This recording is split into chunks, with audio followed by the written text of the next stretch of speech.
Hello and welcome to the post-match press conference with Stephen Kenny. I'd like to invite the first question, please. Please raise your hand on the screen and we'll get to your first question.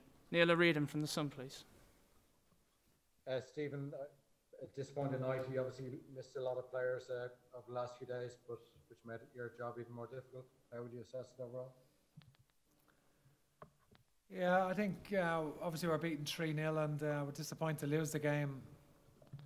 And we can't complain really about anything in terms of, we can't complain about the result in any way, shape or form. I think we're disappointed with the goals that we conceded, because we've been very good defensively.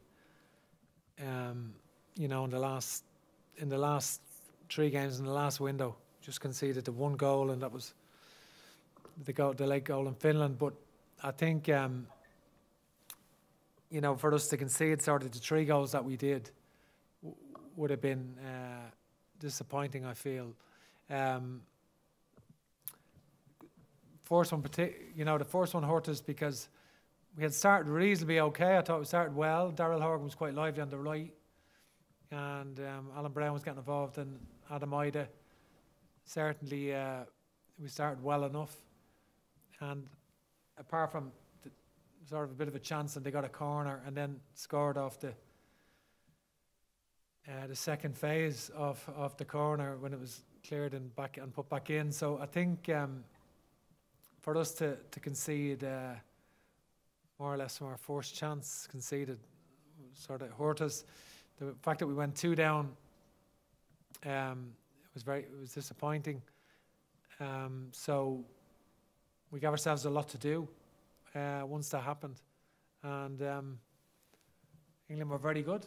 They were very, very good. I felt, their system is interesting and they played well.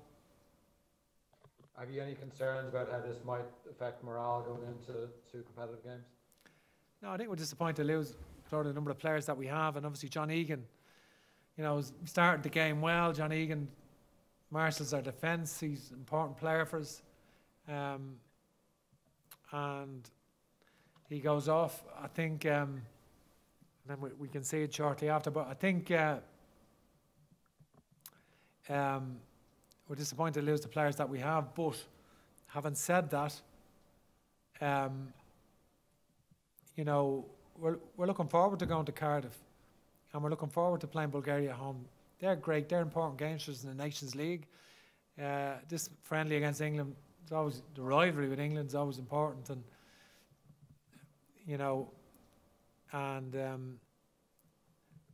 but the Nations League games are of greater importance.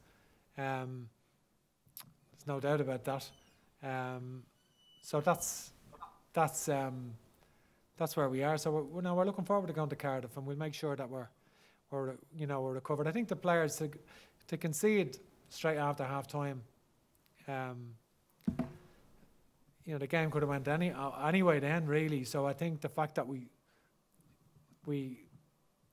got stronger, actually, all the subs coming on, substitutes made us stronger, I felt. And we had a lot of passes, a lot of the ball then, but we didn't create chances. It's the first game really we didn't create chances in, I felt, that we've played, but England were too good for us on the night. Okay, next question from Damien Spellman, PA, please. Hi, Stephen. You deliberately chose a difficult fixture tonight. What will your young players have learned from that? Well, I think it's I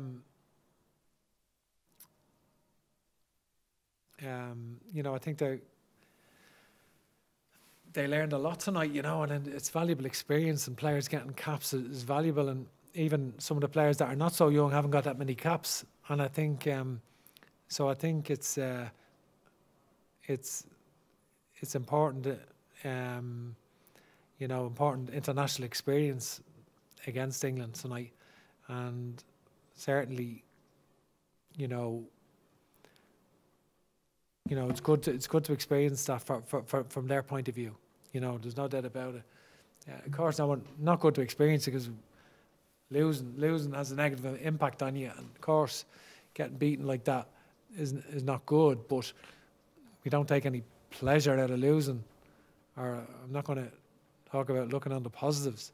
I think, you know, we're disappointed, but you do get valuable experience from playing at that against teams of that quality, and so there are benefits in that regard.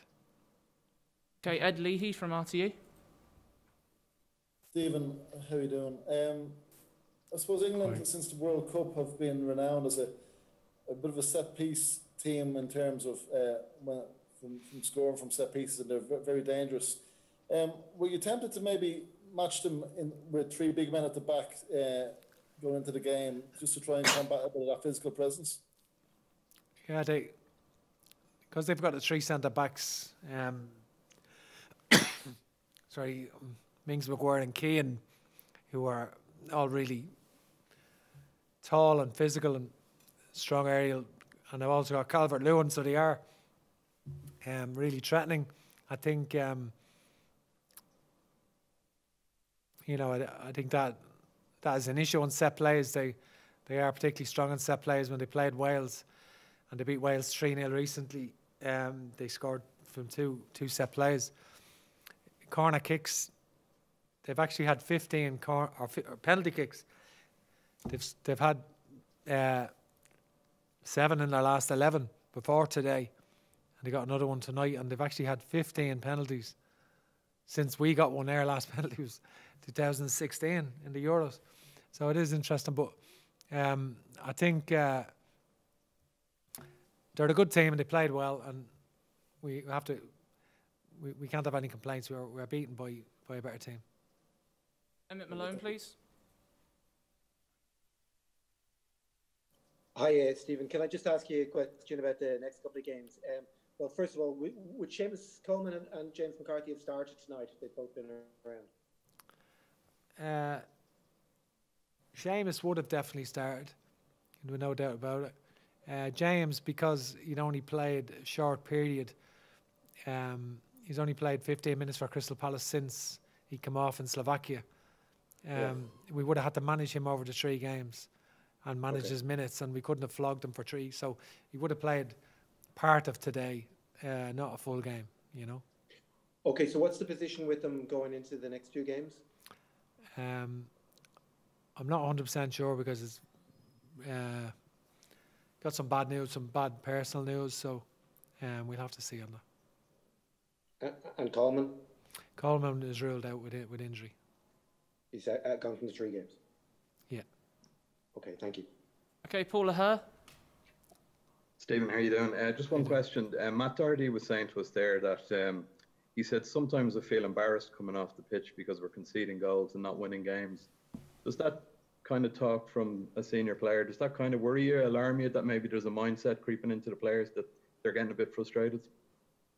No, it doesn't at all. You know, I'd have to speak to Matt, but no, I don't. That doesn't concern me at all. I think, you know, you'd be alarmed if you weren't disappointed at losing 3-0. You know, I think so we've only conceded 1 goal in the previous, you know, 120 minutes, 90 minutes, and 90 minutes. So no, in all the other games we create chances. That's the first game that we haven't really created chances. So, and I think there's a lot of circumstances connected to personnel being available for that game. For us to beat England, we would need our absolute best team, and then we'd have to play really, really well to do that. We'd probably treat, as you say, Enda Stevens, John Egan and Seamus Coleman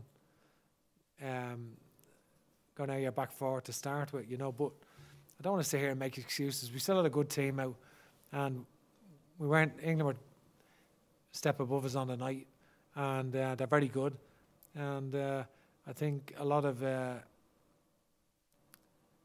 players would have gained a lot of experience from that, and it got us to. I learned a lot from seeing the players in that environment individually, and I think that was interesting. Okay, thanks, guys.